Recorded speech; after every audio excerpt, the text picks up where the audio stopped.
Olá, pessoal, tudo bem com vocês?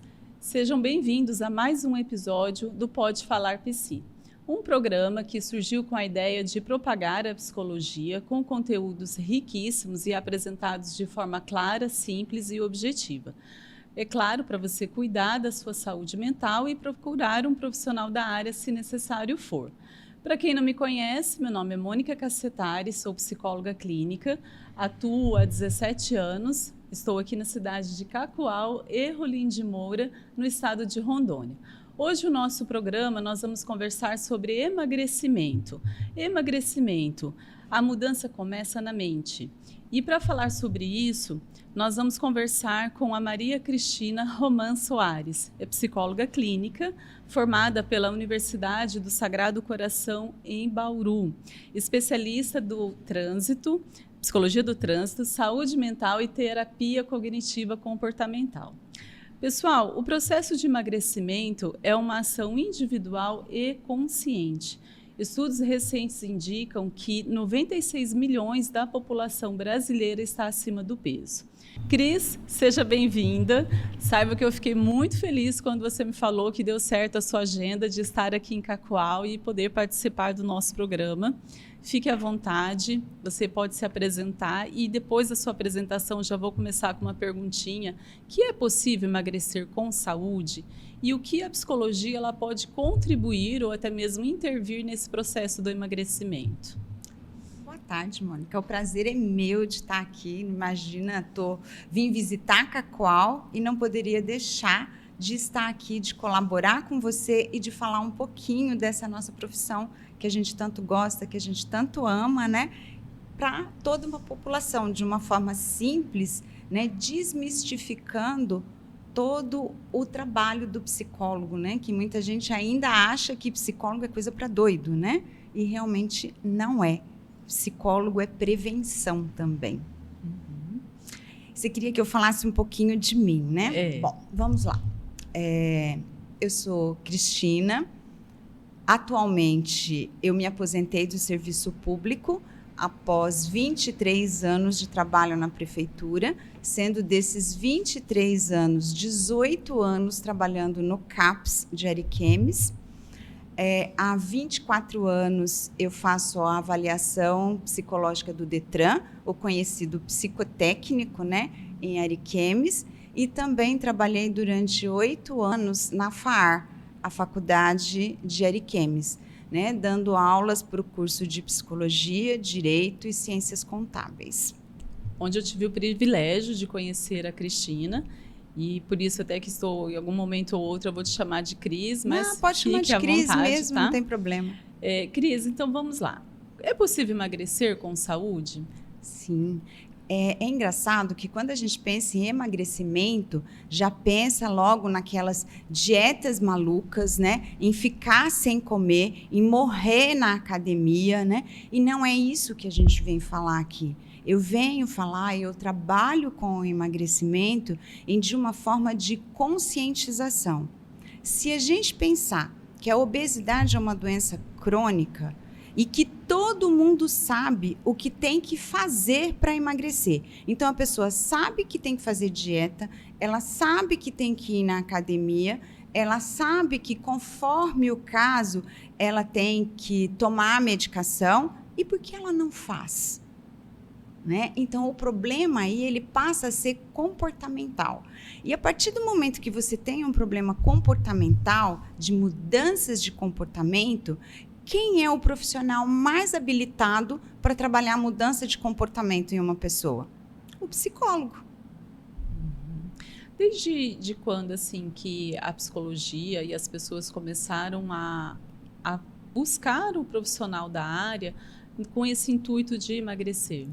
Olha, a busca pelo profissional da área vem diante de vários fracassos. Então, a pessoa vai na nutricionista, ela tem a dieta dela, ela chega-se a ir na academia durante 1 ou 2 meses, às vezes 3 meses, às vezes ela até perde aquela quantidade de peso que ela estava predisposta ou que ela necessitava perder, mas depois ela não consegue manter aquilo. E aí vem a frustração de novo. Eu não consigo, eu sou um fracasso, eu chego até certo ponto e depois eu não consigo ir mais à frente, ou eu perco tudo aquilo, ou eu ganhei mais do que eu estava antes, ou então depois que eu acabei de tomar o remédio, eu voltei a engordar tudo de novo.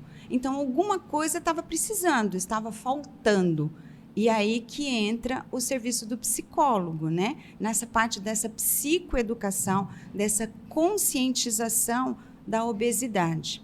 Hoje, a obesidade não é só uma questão de você perder peso para você ficar bonita, né? Ou para responder a um padrão de beleza estético da sociedade, né? A obesidade hoje ela está sendo tratada já como um problema de saúde pública. Você sabia que a segunda causa de doença evitável é a obesidade? A segunda maior causa. Sabe qual é a primeira? Para quem que a gente pede? Para o tabagismo.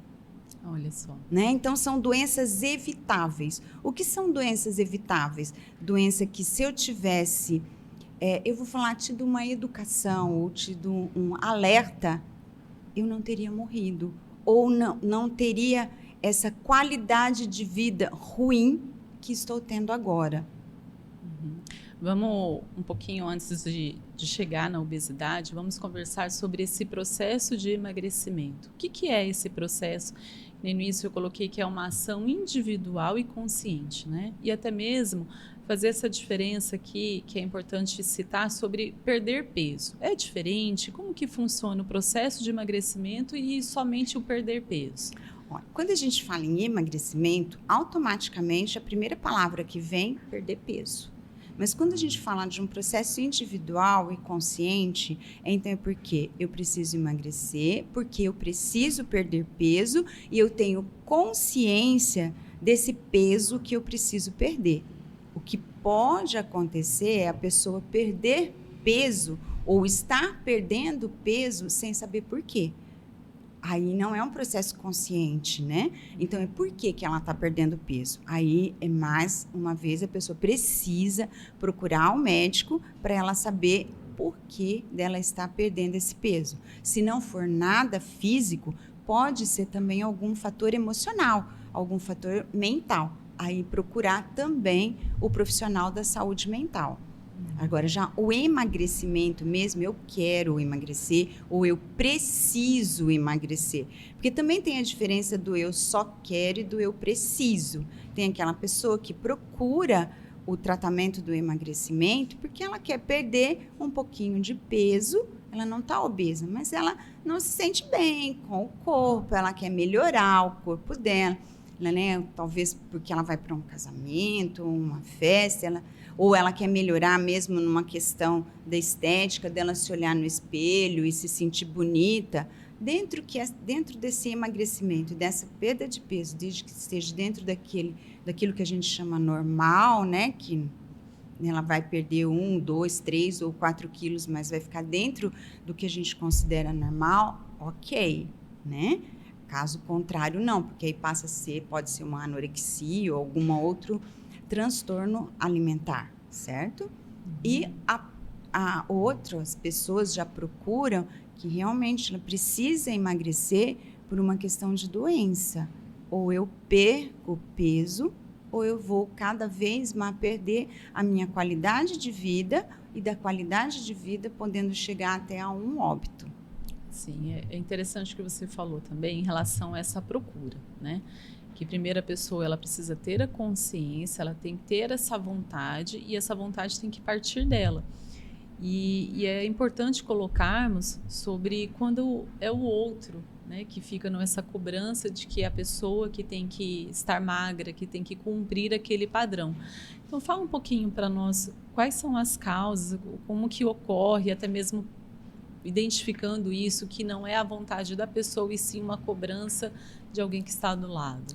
Mônica, quando as pessoas chegam no consultório, a gente fala que a maioria delas, né, acho que quase 100%, elas chegam naquilo que a gente chama de um estágio de contemplação. Ou seja, ela está ciente que ela precisa perder peso, ela tem consciência disso. E aí ela procura esse tratamento, né? Então, apesar que algumas pessoas têm o que a gente chama desse estado de contemplação, né? Ela sabe que precisa perder, ela sabe que está doente, que já tem outras comorbidades fora a obesidade, mas ela fica até 3 anos nesse estágio, 4 anos. Segunda-feira eu começo. Terça-feira eu vou. Semana que... agora vem Natal, né? As festas de final de ano, né? Janeiro eu vou começar, porque eu sei que eu preciso perder. Então, ela sabe, ela tem consciência. Então, a gente chama isso de um estágio de contemplação. Quanto tempo ela vai ficar nesse estágio de contemplação? Isso é individual, é de cada um. Agora, a gente chama também de um estágio de pré-contemplação, é quando a pessoa ela não vê essa necessidade ou ela não vê esse prejuízo para ela. Então, por mais que os outros falem, para ela não incomoda. Ela não se vê naquilo ali. Ela não tem noção do quanto aquilo está sendo ruim para ela. Vou pegar um outro exemplo que não é de comida, mas que eu acho que fica até às vezes um pouco mais fácil para a pessoa entender. Vamos pegar aí, nossa, não sei se algumas pessoas vão até falar. A pessoa que usa maconha, por exemplo. No estágio de pré-contemplação, ele fala, não, isso não vicia, é natural, não tem nada a ver isso, eu fumo de vez em quando, a hora que eu quero. Enquanto as outras pessoas estão falando, que ainda tem um controle sobre isso. Eu ainda tenho controle, né? E as outras pessoas estão falando, olha, isso não é legal, faz mal para a saúde, não é tão natural assim. Além de tudo, tem a questão jurídica, né? Que você não pode, né? É proibido, entendeu? Mas para ele, não. Está tudo normal. Na contemplação, ele já começa a entender, nossa, eu preciso parar. Já está me incomodando, já está atrapalhando no meu estudo, estou perdendo foco, né? Estou perdendo dia de trabalho, às vezes porque estou dormindo demais, né? Estou perdendo algumas amizades, namorada, eu vou parar. Né? Mas ainda não parou. Quando ele decide, agora eu vou parar, aí ele começa a procurar realmente, ele fala assim, não, o que eu tenho que fazer? E aí ele começa a entrar naquilo que a gente chama da ação. Então, é um processo assim, de autorreflexão, né?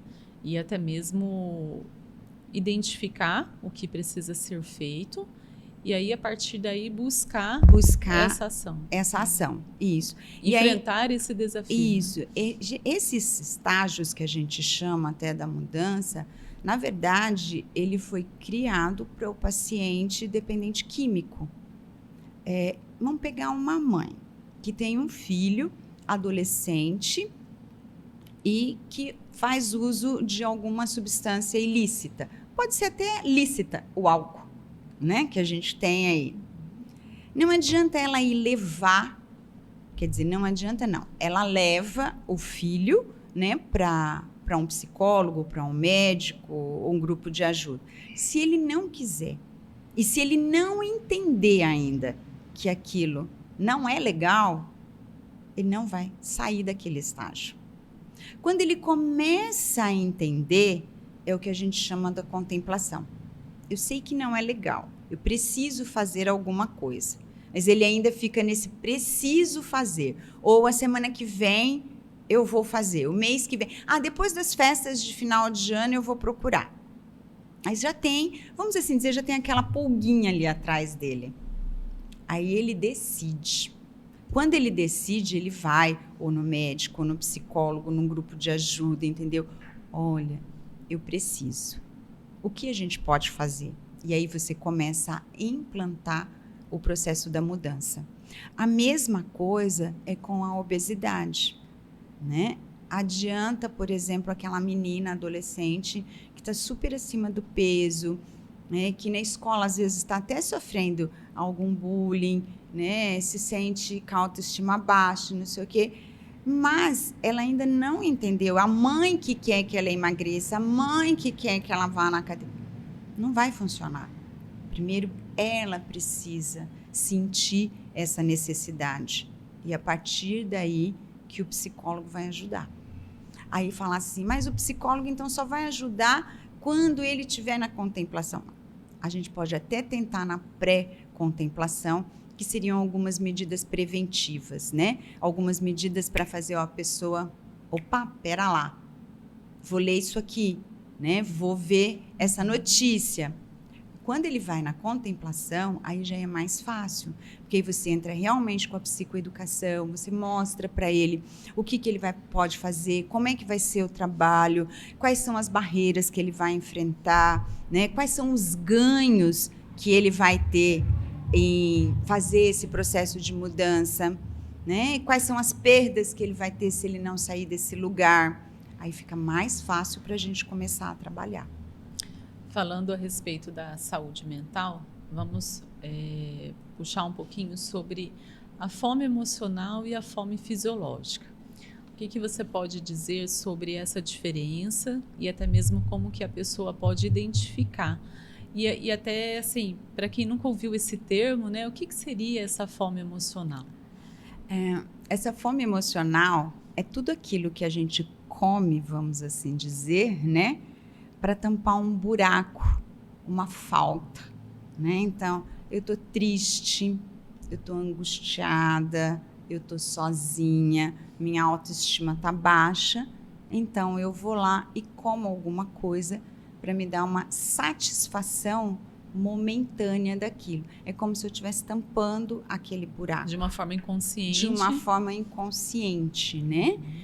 Então, por exemplo, pegar um exemplo assim, hoje eu tive um dia tão cheio, eu resolvi tanto pepino naquele meu trabalho que eu mereço esse pote de sorvete. E aí você vai lá e come aquele pote de sorvete. Outra fome emocional. Eu tô com uma cólica, pegar de mulher, né? Tô menstruada, sabe? Eu tô irritada. E eu vou passar lá naquela loja e vou comprar um pacote de chocolate. E aí eu não como um chocolate, eu como o pacote de chocolate. Aí depois até vem o sentimento de culpa, né? Poxa, não tinha necessidade de ter comido tudo isso. Mas essa fome, ela acontece só em momentos de tristeza e a vontade do doce, né, em relação ao período pré-menstrual, ou não? São em outros momentos também? Pode ser em outros momentos também. Se a gente pensar que a comida, para nós, ela não é só para sobrevivência. Ela não é um momento de partilha, momentos de alegrias e tudo mais. Tudo nosso, a gente põe as emoções ligadas à comida. Vamos comemorar o aniversário? Comida. Vamos comemorar não sei o quê? Comida. Né? Os relacionamentos estão à mesa, é verdade, comida. E aí você comemora, né? Quando você começa a namorar, talvez, vamos assim dizer, ou um noivado, alguma coisa assim, né? Mas você comemora de uma maneira saudável, mais feliz, né? A não ser que você já tenha um transtorno ou alguma outra coisa que acaba extrapolando. Mas nos momentos tristes você afoga, vamos assim dizer, né? O alcoolista, ele fala, eu vou afogar as minhas mágoas na cerveja, né? E a gente acaba afogando as nossas mágoas, as nossas angústias, os nossos medos na comida e de uma maneira descontrolada.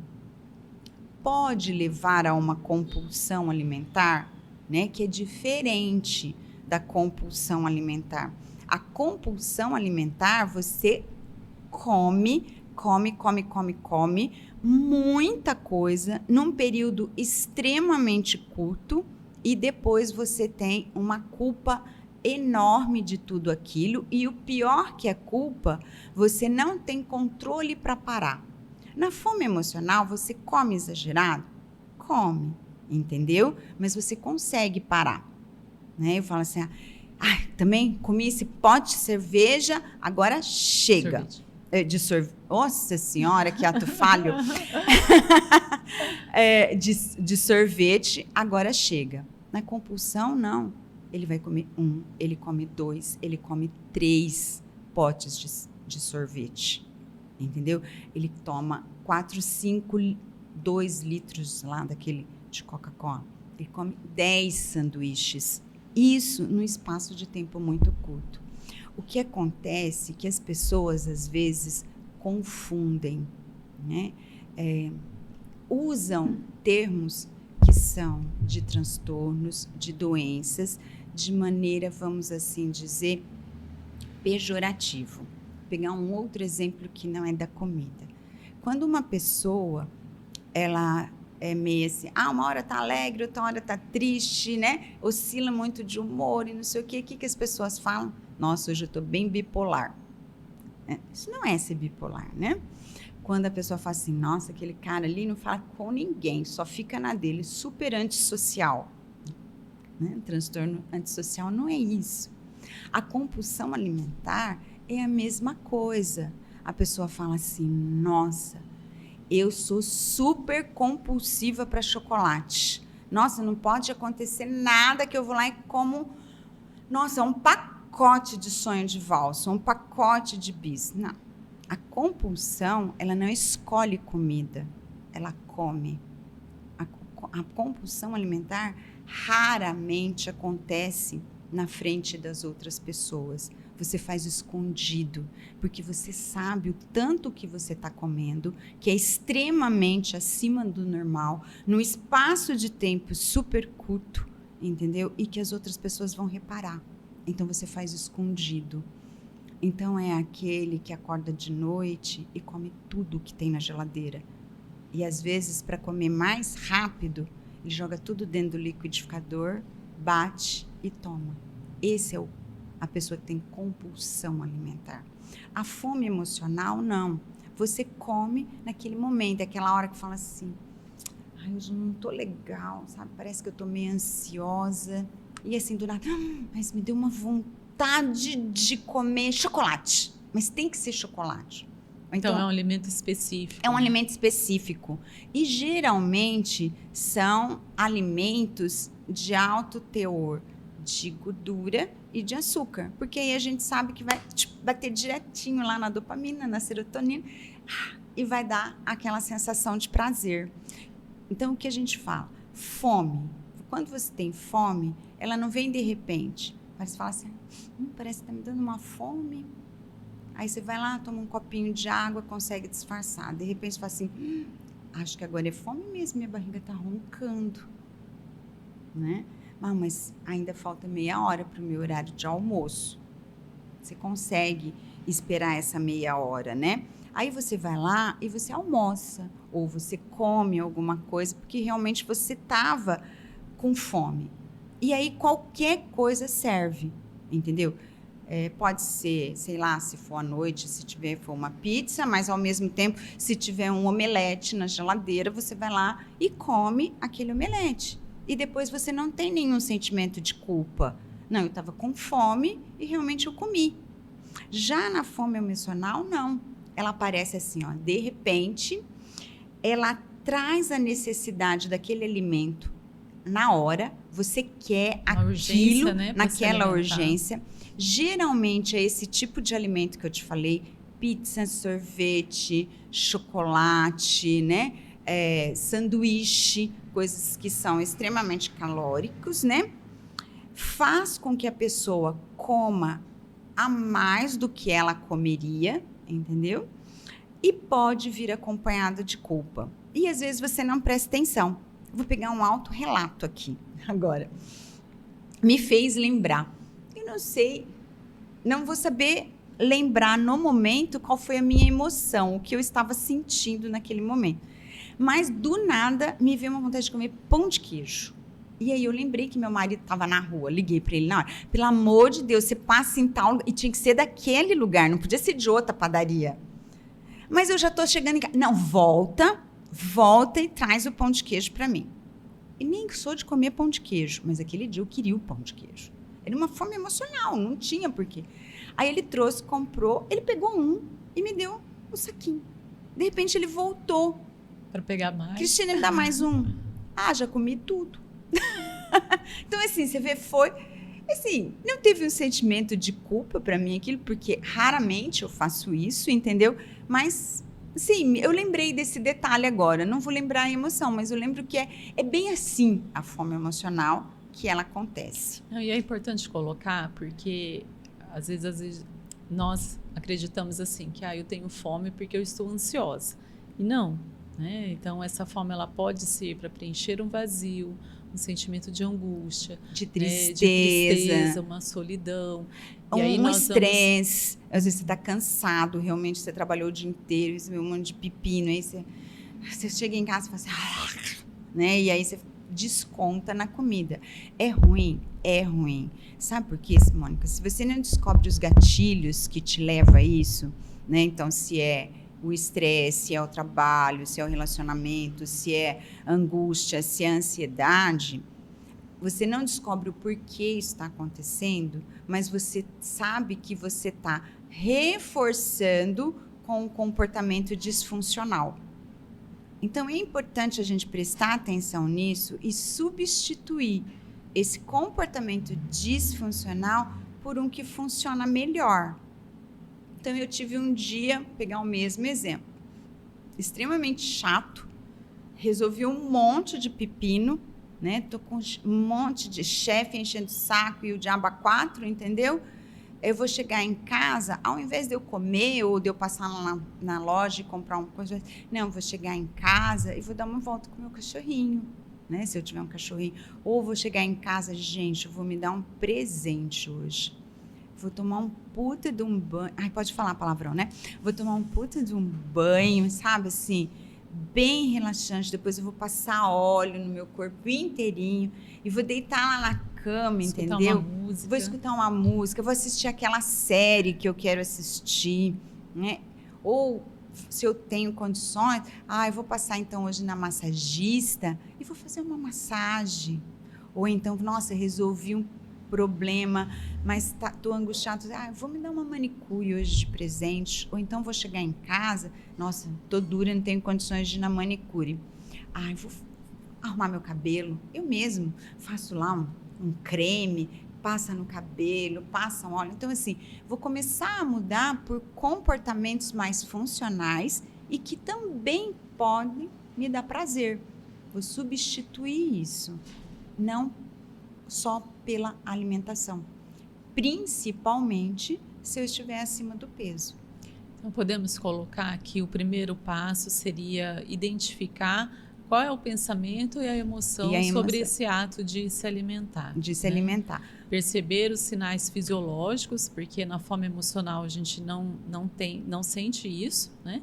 Diferente da fome fisiológica que como você colocou, né? Então a barriga vai roncar, eu posso ter um controle ali de esperar o momento, o horário de almoço, ou a alimentação pode ser qualquer coisa que não seja aquele alimento específico, né? Já a emocional, eu não tenho esses sinais, já é um alimento específico, né? Geralmente também, logo quando eu acabei de almoçar, o que eu já me alimentei, a janta, enfim, eu já estou ali beliscando, comendo alguma outra coisa. Então, aí é importante a gente saber isso, saber essa diferença, entendeu?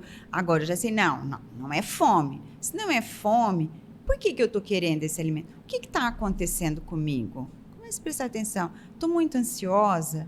Liga para alguém, né? Às vezes, né, você se distrai. Eu vou ligar para alguém, aí eu converso. Né? Vou arrumar uma gaveta na minha casa, né? Vou ver algumas fotografias antigas. Será que alguém vê fotografia ainda antiga, né? Vou ver alguma fotografia antiga. Quer dizer, eu começo a substituir por comportamento, porque eu sei agora né? Foi me explicado que isso não é fome física, isso é fome emocional. E que se todas as vezes eu recompensá-la com comida, eu vou sempre usar esse comportamento disfuncional. E se eu não sou obeso, eu posso chegar à obesidade. Você colocou sobre essa compulsão de se alimentar e até mesmo o sentimento de culpa logo após. Como que é o ciclo desse sentimento de culpa? Bom, você começa lá. Você está com uma baixa autoestima. Vou tentar uma dieta. Você começa tentando a dieta, né? Tá tudo bem, nossa, que legal, opa, não sei o quê. De repente, você briga com seu marido. Aí você briga com seu marido, você vai lá e sai da dieta. Aí você vai lá, você come, aí daqui a pouco você vai. Parece que na hora que come é aquele alívio imediato. Só que a hora que passou aquele alívio imediato, vem, poxa, quebrei a dieta. Nossa, mas eu sou um fracasso mesmo, né? Por isso que ninguém gosta de mim, né? Eu mereço isso mesmo. Aí você merece isso mesmo, volta aquele sentimento ruim faz você comer de novo. Aí você tem um alívio imediato, aí daqui a pouco vem a culpa de novo, né? Então, ter comido, e aí você não consegue quebrar, você não consegue sair desse ciclo. Uhum.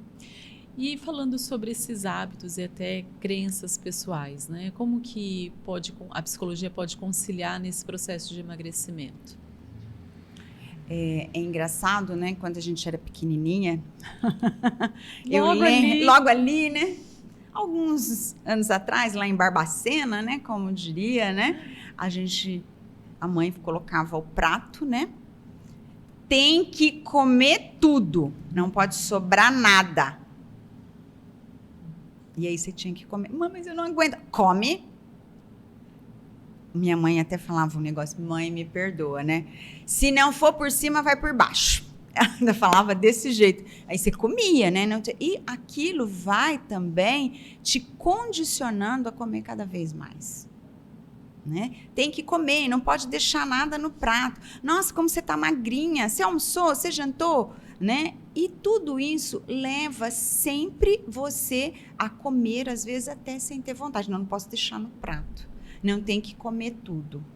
Ou é pecado deixar? É pecado deixar no prato com tanta gente passando fome. E aí mesmo você, sem ter vontade, você está comendo. E às vezes até assim, nossa, mas você vai comer só isso? Não, vou pôr mais um pouquinho de arroz aqui para você. Né? Mas eu só queria comer um pouco. E como que a psicologia ela pode intervir? Então, é isso que a gente fala. A gente vai começar a trabalhar nessas crenças, no porquê que eu estou comendo, né? E como eu vou fazer da maneira correta. Nós vamos com métodos, entendeu? Para a pessoa poder melhorar o seu comportamento e melhorar a sua relação com a comida. A gente tem aqui até assim que eu falo, a gente já vai entrar no tratamento? Não? Então depois eu conto. Então depois eu falo tudo isso aí. Então depois eu falo. Eu vou dar até algumas dicas para quem quer começar a melhorar o seu hábito de comer. Ok. Então, continuando aqui em relação a esses hábitos e crenças pessoais, né? Vamos falar um pouco sobre os sabotadores emocionais, a família, o que vem intensificando essa cultura mesmo em relação a se alimentar. E aí nós já vamos puxar um gancho para falar sobre o sedentarismo e a obesidade. Por quê? Estatísticas indicam, salvo engano, acho que foi do IBGE, que em 2021, esse estudo foi feito em 2021, que 23% da população brasileira já estão com obesidade.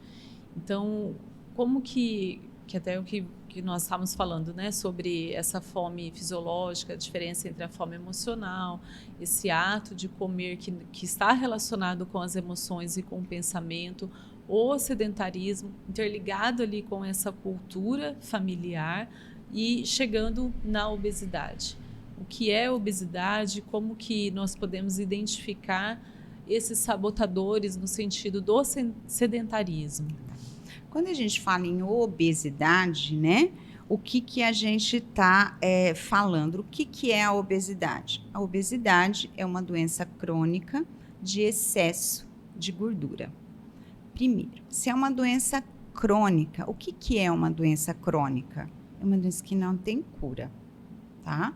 Então, aquele indivíduo obeso, ele vai ter que, vamos assim dizer, estar em tratamento ou em manutenção pelo resto da vida. Eu já ia até falar assim, não é que não tem cura, é porque a pessoa tem que estar sempre vigilante. Não, na verdade, né? não tem cura, Mônica. Porque se tivesse, é igual, vamos pegar um outro exemplo. Eu tenho pressão alta, eu tenho controle da minha... tá. Eu tenho controle. Essa vigilância, isso, eu tenho que estar sempre em vigilância. Agora, isso. Cura, porque cura é você falar, acabou. Não ter mais. Cuidar mais. Não preciso mais nem isso. cuidar. Não, isso não tem. Eu vou ter que ter controle. Além de ser uma doença crônica, então que eu vou ter controle, vou ter que ter controle para o resto da vida, ela tem várias causas, né? Então, a causa pode ser genética, pode ser o próprio ambiente, pode ser emocional, pode ser, sei lá, vários fatores ambientais, o próprio estilo de vida, né? Então, os pais, eles já têm que começar a pensar nisso. Gente, os pais obesos, os filhos têm uma grande probabilidade de ser obeso. Aí, se esses pais são obesos e não se cuidam também, sinal que eles não têm um estilo de vida saudável, que não tem uma alimentação saudável dentro de casa. Então, essa criança também vai aprender esse estilo de vida. E aí já vai continuar o ciclo da obesidade dentro de casa. Se eu não tenho um estilo de vida de praticar esporte, de fazer uma caminhada, de ter uma alimentação saudável, é isso também que eu estou ensinando para os meus filhos. Então, hoje, assim, me preocupa muito quando eu vejo mães dando refrigerante na mamadeira para os filhos. Deixa de dar o peito, substitui por leite com açúcar para a criança. A criança come batatinha frita todos os dias e salsicha, mas não sabe o que é um brócolis, um tomate e uma cenoura, né? A criança brinca o dia inteiro numa tela de celular, mas não sabe o que é correr atrás de uma bola, esconde-esconde, pula-pula, né? A mãe hoje, para poder ter o filho mais quieto, vê o celular aqui. Então, tudo isso eu estou colaborando para quê? Para uma população obesa também lá na frente. E o que é pior, doente, né? Porque não é só a obesidade, tem também as suas comorbidades. Sim. Se não me engano, acho que de 4 crianças, uma já está com obesidade, né? Fora que o que essa criança vai sofrer na escola. Ou baleia, né? Começa por aí, a primeira coisa que eles chamam, né? Lá vem o gordinho. Não é que a gente está sendo gordofóbico, não é? Não estou querendo que todo mundo seja magro. Não é isso, eu não estou falando de magro, saúde, né? mas a gente está falando de uma questão de estética. Porque quando a gente fala da obesidade, a gente está falando de um IMC, né? Que é a medida, né, padrão Índice que a gente tem, né, de massa corporal. São aquelas pessoas que estão mesmo com IMC acima de 25, acima de 30, acima de 40, que é uma obesidade grave. Nós não estamos falando da pessoa que tem, às vezes, até uma estrutura genética de um pouco mais fortinha. Não, a gente está falando daquela que está com um índice de massa corporal acima. A ideia não é julgar, né? Não, Trazer não esse é julgamento. julgar, não. É trazer um alerta É trazer mesmo, um alerta mesmo. em relação a essa alimentação, aos cuidados com o filho, Com, com o próprio organismo, com atividade, os seus filhos, isso, né? com E toda a atividade sua família. física, você entendeu? Não ficar só na frente da televisão, só na frente do computador, só na frente do celular, só trancado no quarto, né? Mas até se socializar, né? As crianças precisam brincar, pular, cair, ralar o joelho, né? Socializar, aprender a conversar com as outras pessoas e não só com a tela do computador. Quais são as doenças que a obesidade pode trazer? Olha, a obesidade pode trazer várias comorbidades, né? As mais conhecidas: pressão alta, ácido úrico, colesterol, diabetes, alguns cânceres, né, estão associados à obesidade. A própria Covid, né? A gente lembra que uma das as pessoas que estavam no grupo de risco do Covid eram os obesos, né? Então, essas são as principais doenças. E fora que também pode trazer algumas doenças emocionais, a depressão, a ansiedade, a compulsão, os transtornos alimentares. Exato. Qual é a causa que você já colocou, né? Mas você pode me dar um exemplo referente a uma causa do ambiente ou até mesmo social? Olha, do ambiente que eu falei para você. Se você convive em uma casa onde de almoço se tem todo dia batatinha frita, mandioca frita, comida com muito óleo, não tem verdura, só tem suco lotado de açúcar, refrigerante, né? Você está tendo uma obesidade por uma causa ambiental. Se ninguém na casa faz nenhuma atividade física, ninguém faz. Ó, a obesidade chegando aí. Voltando ao autorrelato, né? Eu nunca fiz atividade física. Eu venho de uma época, né, de uma geração em que não ia nem na academia, né? Porque assim, nossa, academia era coisa de milionário. Eu nem lembro de ter visto academia na minha época da adolescência. Estou denunciando idade aqui, né? A gente corria, caminhava, jogava vôlei, futebol, eram essas coisas, né? Era a educação física mesmo, Da né? escola. Da escola. E eu odiava, não gostava. E até nem fazia muito, porque eu era muito magra. Eu tinha o contrário, eu tinha que ganhar peso, né? Não tinha como. Então, eu não fazia nenhuma atividade física, porque eu tinha medo de emagrecer mais ainda. Mas o meu sonho era ter feito balé. Mas meu pai me pôs no piano. Acho que ele não queria que eu gastasse muita energia, me pôs no piano. Quando eu ganhei as minhas filhas, elas foram para o balé, acho que com 3 anos de idade, elas estavam no balé. Então, desde os 3 anos de idade, elas fazem atividade física. Elas fizeram tudo que você possa imaginar. Fizeram dança do ventre, elas fizeram balé clássico, balé moderno, jazz, sapateado. Tudo relacionado à dança, elas fizeram. Para movimentar o corpo. Que era para movimentar o corpo. Atividade. Além dessa movimentação do corpo, que elas brincavam, tinham os amigos, competiam, dançavam em público. Então, elas também estavam aprendendo a se expressar, né? A perder a vergonha do público. Eu acho que isso, assim, foi muito positivo para elas hoje como carreira, né? Como profissão. Foi importante, deu uma certa autonomia.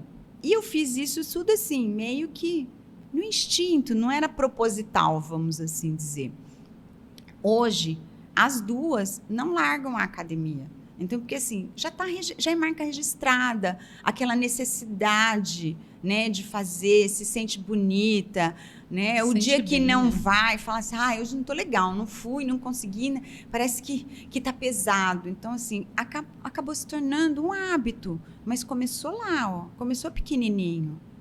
É a mesma coisa que nós falamos em relação a orientar a criança sobre as emoções, a identificar as suas próprias emoções, né? Então, Isso. esse hábito saudável do exercício físico, ele também está inserido Está inserido nesse desenvolvimento. Está inserido na saúde mental, né? Então a gente não vai falar de doença, Verdade. a gente vai falar em saúde Saúde mental, né? Em prevenção, em falar de saúde e não de doença. Ô, Cris, e sobre a cirurgia bariátrica e medicamentos para emagrecer? Olha, quando a gente fala na obesidade, a gente está falando de uma doença, certo? E algumas doenças necessitam de vários tipos de tratamento. E a obesidade é uma delas. Tanto é que a gente fala que o tratamento para a obesidade, ele tem que ser multiprofissional. Você precisa de um nutricionista, você precisa, às vezes, de um endocrinologista, porque, às vezes, você está gordo mesmo porque você tem um problema na tireoide. Não é pelo que você está comendo. Ou magro também, né? Não é porque você está comendo e está perdendo peso, pode ser alguma coisa da tireoide também. Então, você precisa de uma equipe. O psicólogo vai fazer parte dessa equipe. Só para te cortar, quais são os profissionais, então? Olha, o médico, que aí pode ser o clínico geral. Se o clínico geral detectar alguma outra coisa, às vezes você pode estar precisando de um cardiologista, de um endocrinologista, o nutricionista, porque ele vai fazer o que a gente chama do plano nutricional, o plano alimentar dessa pessoa, né? A gente não fala dieta, por quê? Porque dieta é o que a gente come todo dia. A gente lembra de dieta só... Ai, tô de dieta, não posso comer isso, não posso comer aquilo, não posso comer aquilo outro. Não, dieta é aquilo que você come todo dia. A minha dieta é arroz, feijão, meu leite, minhas frutas. Essa é a minha dieta, né? Agora, quando eu vou fazer um tratamento, eu vou fazer um plano nutricional. O que eu posso? Um plano alimentar. O que eu posso e o que eu não posso comer. Ou o que eu posso comer um pouco a mais, ou o que eu tenho que comer um pouquinho a menos. Então, para isso, eu vou precisar do nutricionista. Eu vou precisar de um educador físico, que vai me ajudar na atividade física. Se eu for na academia, às vezes até tenho os instrutores lá, mas eu vou fazer caminhada, às vezes eu não tenho dinheiro para fazer academia. Serve a caminhada? Serve a caminhada, se eu não tenho nenhum problema nas articulações, joelho, essas coisas. Legal, mas eu tenho, né? Tem que ter se eu não tiver um para mim, mas eu tenho que ter essa noção da educação física, do educador físico, do que eu preciso, dos exercícios que eu preciso fazer. Às vezes você precisa de um medicamento. Por quê? Porque você tem muita ansiedade, ou porque você não consegue controlar a sua fome emocional. Então, tem remédios que você toma que vai te ajudar, ele freia um pouquinho, sabe? Assim, aquela hora daquela fome emocional, tem aquela medicação que vai te ajudar a frear um pouquinho, a fazer te pensar um pouquinho mais.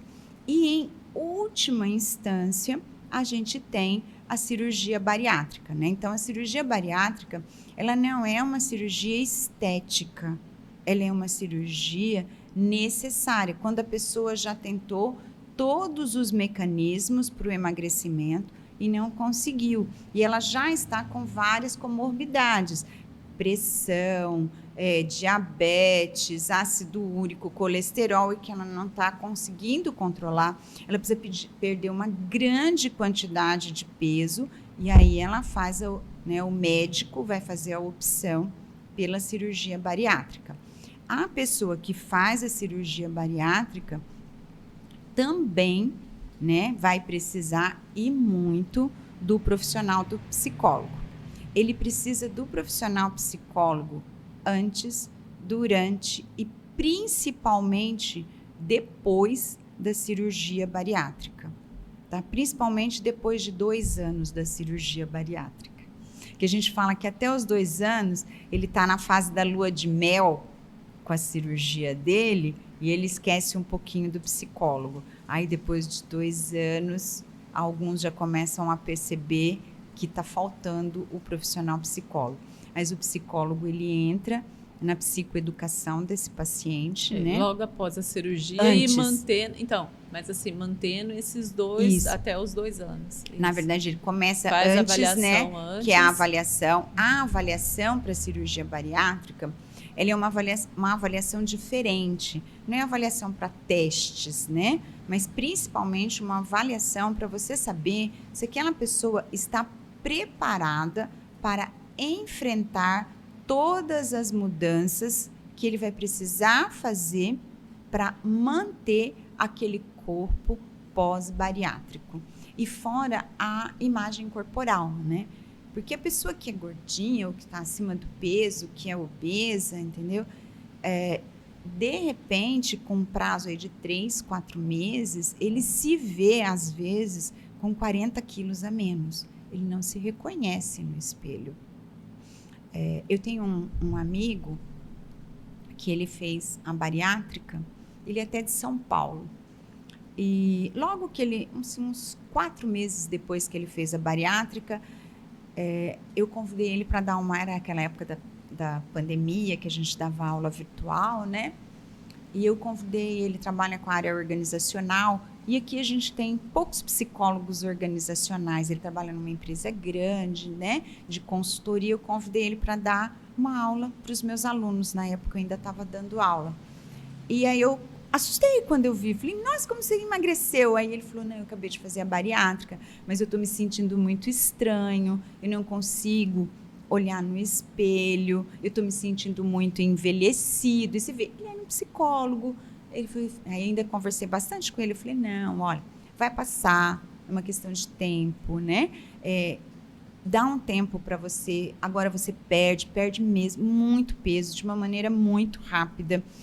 E fora que você come muito pouco mesmo, então você fica fraco, né? Você fica sentindo sem disposição para nada, mas isso passa. É uma reeducação não só alimentar, como do hábito mesmo. Né? E emocional, relação, né? Do seu novo corpo, do seu novo estilo de vida, né? Tudo isso. E existe obeso saudável? Meio estranho, né? Se obesidade é doença, como que eu vou ter uma doença saudável? O que acontece, porque muita gente às vezes fala isso, né? Não, eu sou gordinho, mas eu sou super saudável. Olha, eu jogo futebol, eu faço isso, faço aquilo. Tá. Ele tem uma doença já. Obesidade é doença. Se ele tá com IMC acima de 25, ele é obeso, né? Já está ele é sobrepeso e ele já tem uma doença. O que ele não tem ainda são as comorbidades. Então, ele pode ainda não ter desenvolvido a diabetes, não ter desenvolvido a pressão alta, o ácido úrico. E se ele não cuidar disso, as nossas células gordosas, elas são fatores determinantes para processos inflamatórios. Então, logo, você vai estar com as comorbidades. Se não correr, né? Se não correr atrás. Do auxílio, Isso. Então, vamos falar um pouquinho sobre o tratamento. Como é que é feito esse tratamento? Tá. Eu trouxe, assim, aqui algumas dicas do que a gente fala com a pessoa. Então, algumas dicas para ela começar a pensar a sair. Vou até dando uma lidinha aqui, assim, que é para poder não esquecer de nada, né? Primeiro, né? Tenha consciência. Leia sobre a obesidade.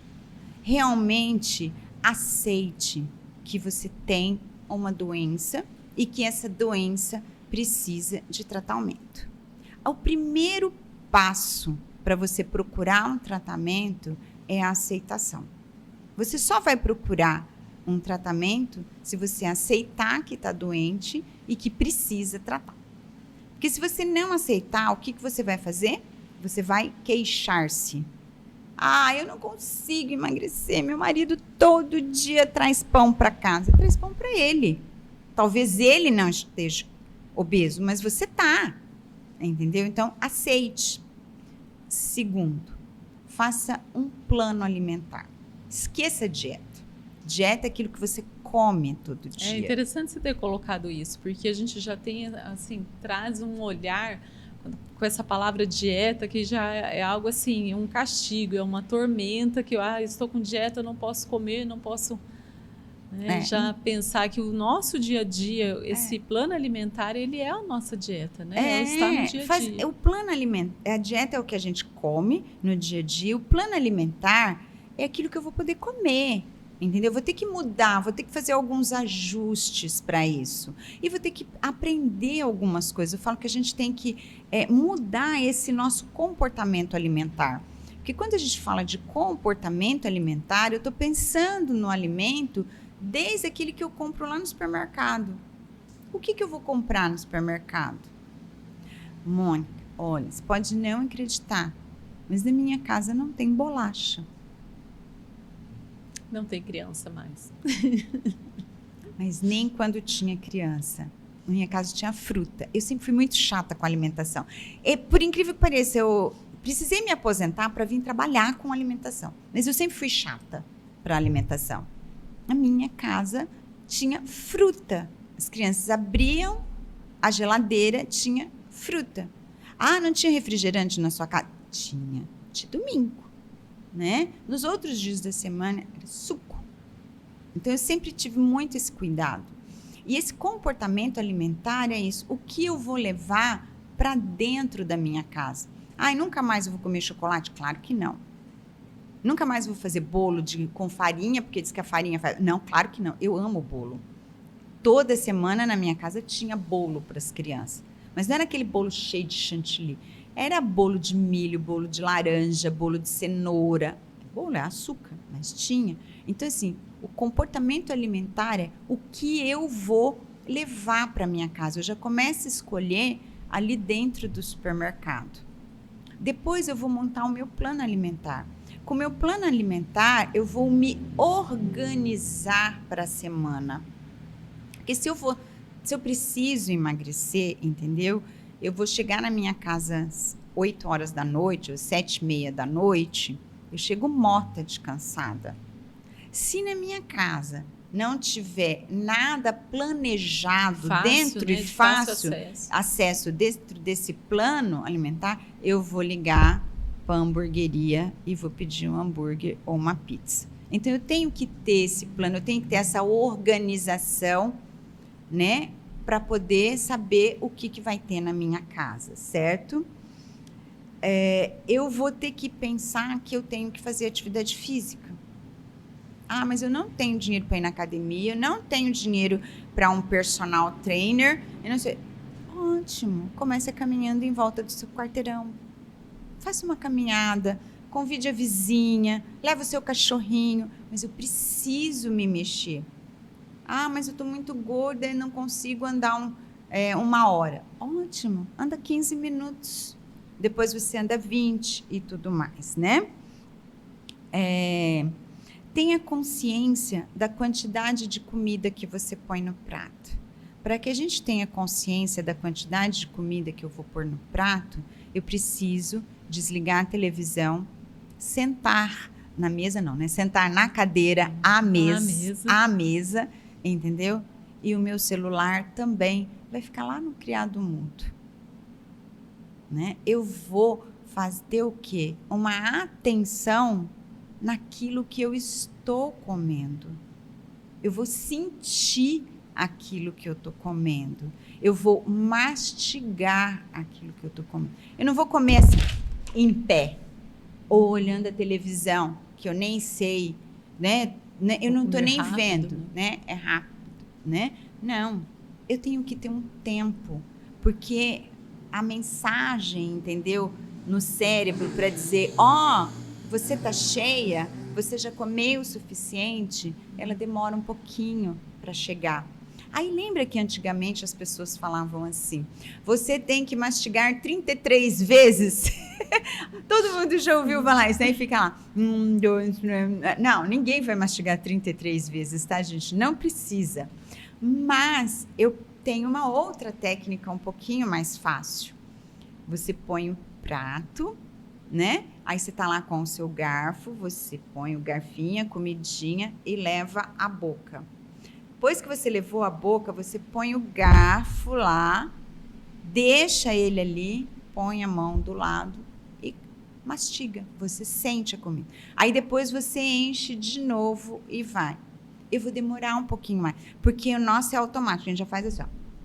Às vezes nem terminou de mastigar, já Se não terminou de mastigar, o garfo já está cheio e você já enfiou na boca de novo. Não, eu vou Essa técnica ninguém repara, é educado. As pessoas vão olhar e falar assim, nossa, como você come chique. Sabe assim, é até bonito, tá? Outra coisa, eu vou estabelecer metas. Quanto que eu quero emagrecer? Eu quero emagrecer, sei lá, 12 quilos. Tá, até quando? Pro Natal. Não dá, gente. Você vai se frustrar. Né? Eu quero emagrecer 12 quilos, tá? Em quanto tempo? Talvez em 12 meses. Vamos lá, 1 quilo por mês. Mas vai demorar um ano? Vai demorar um ano. Mas é todo um processo, entendeu? Não adianta eu querer emagrecer 12 em 2 meses, porque eu não vou conseguir, eu vou morrer de fome. E aí depois, a hora que eu falar, emagreci, eu vou lá e como tudo aquilo que eu tive vontade. Não, eu vou me reeducar. Então, eu vou ter pequenas metas do que eu posso, né? Eu preciso emagrecer 1 quilo esse mês. Legal, consegui. Poxa, não consegui. Não, mas eu consegui 800 gramas. Parabéns. Não chegou a 1 quilo, mas é melhor do que nada. Então, eu vou me presentear. Eu vou me elogiar. Nossa, esse mês eu emagreci 1 quilo. Era tudo que eu queria. Sabe o que eu vou me dar de presente? O quê? Uma ida ao cinema. É comemorar as pequenas conquistas também, isso. Outra coisa que a gente precisa fazer é monitorar o peso. O que é monitorar o peso? Eu tenho que subir na balança. Eu preciso subir na balança. Né? Vou subir na balança todo dia? Não, todo dia não. Mas pelo menos uma vez por semana você tem que subir na balança. Põe lá, toda quarta-feira. Por quê? Porque eu preciso saber se eu estou no caminho certo, se eu não estou errando, né? Gente, é conta, é matemática. Quando você quer saber no que você está gastando, você anota, não anota? Né? Gastei isso. A mesma coisa. Você vai anotar o seu peso. E no começo, é ideal você anotar até o que você come. Porque a primeira coisa que o gordinho às vezes chega... Desculpa falar gordinho, não quis ser taxativa, mas o obeso, né? Ele chega assim, eu nem sei porque eu engordo. Eu quase nem como. Aí você pede e fala assim, não, então vamos fazer o seguinte, vamos fazer o diário alimentar? Anota tudo que você come. Aí ele chega na outra semana e fala assim, Cristina, eu não sabia que eu comia tudo isso. Não sabia. Porque, ele passa, tá no serviço, alguém chega com biscoitinho, tá. Eu comprei um amendoim. Abre o sacolinha de amendoim. E quando ele vê, ele tá comendo muito e não se deu conta. Então, as duas coisas que é monitorar. Primeiro, vou anotar tudo que eu como. Eu vou anotar isso para o resto da vida? Não, é por um tempo, até você identificar o seu hábito de comer. E vou monitorar o meu peso. Vou me pesar toda semana para ver se eu estou fazendo tudo certo, para ver se eu estou indo no caminho certo. Eu vou continuar o resto da vida me pesando toda semana? Não. Depois que você atingir o seu objetivo, né, e você pode se passar a cada 15 dias, uma vez por mês. Por que é bom pesar uma vez por mês? Poxa, esse mês eu dei uma pisada na bola, engordei 1 quilo. Opa, então vou voltar ali, vou fazer aquelas coisinhas tudo de novo e vou perder esse 1 quilo de novo. Porque se eu não presto atenção, quando eu vou subir na balança, eu estou 6 quilos mais gordo. E aí é muito mais difícil eu ter que eliminar 6 do que eu eliminar 1. Então, por isso essa importância, né? Outra coisa, estar preparado para os lapsos e recaídas. E aí é importante a gente diferenciar esses dois, o que é lapso e o que é recaída. Lapso é aquela escorregada na banana. Recaída é quando você escorrega e não levanta. Né? Então, você está lá fazendo seu plano alimentar, você está seguindo tudo direitinho, de repente você foi convidada para um casamento. Aí você vai aquele dia... de docinho. Nossa, você vai no casamento aquele dia, tinha uma comida, era massas que serviu, depois tinha bolo, aí tinha aquele negocinho bem casado, né? Gente, eu amo aquilo. Aquele negocinho bem casado, aí você comeu, até roubou um, pôs na bolsa para comer mais tarde, sabe? E aí você fala, Aí no outro dia você levanta e fala, meu Deus, olha o que eu fiz. Isso é lapso. Mas também, hoje, vou regular minha comida, vou comer um pouquinho menos, vou na academia, vou fazer uma caminhada e vou voltar. Isso foi um lapso. Todo mundo tem lapso. Agora, a recaída é, também agora já ferrou mesmo, né? Eu ia falar até um palavrão, não vou falar. Agora já ferrou mesmo. Agora já que ferrou mesmo, já está perto do Natal, só vou fazer dieta de novo depois do Natal. Não. Aí é uma recaída. Aí, às vezes, você nem volta depois do Natal. E também começar a descobrir atividades prazerosas que não estejam ligadas à comida, né? Então, a caminhada. Sabe o que eu fiz esse ano? 2 coisas não relacionadas à comida que eu fui me descobrindo, né?